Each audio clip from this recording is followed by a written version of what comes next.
Local, state, and federal authorities continue to investigate the crash of that plane in East Hartford, Connecticut this week. 22 News reporter Matt Caron visited the Northampton airport to find out how that plane might be controlled. Yeah, it was not the exact Piper PA-34 model that crashed, but today we did get to see inside the controls of a similar two-engine Beechcraft plane. Authorities now believe Tuesday's plane crash near jet engine maker Pratt & Whitney in East Hartford, Connecticut was intentional.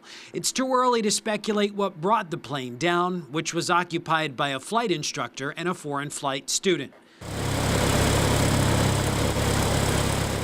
Flight student Shannon O'Leary of Belchertown told 22 News it was hard news for her to hear. Hearing that something like this could have been intentional, it's almost heartbreaking in a way. I have never found myself in a position where I would ever want to do something like this as a student. You know, you're always trying to impress your instructor. Flight instructor Dave Strasberg told 22 News it's all about getting to know and developing a relationship with your student co-pilot. They could grab the controls and do something to it, but you're equally able to grab those controls in the same way.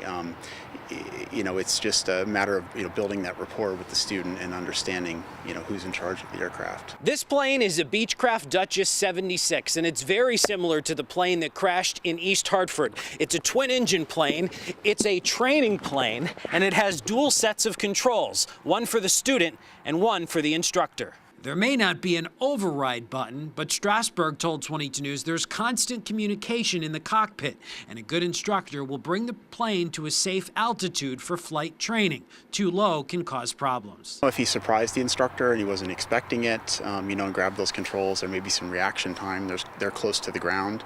It is a more complicated aircraft, so the only people that know exactly what happened in that cockpit are the two people that were in there.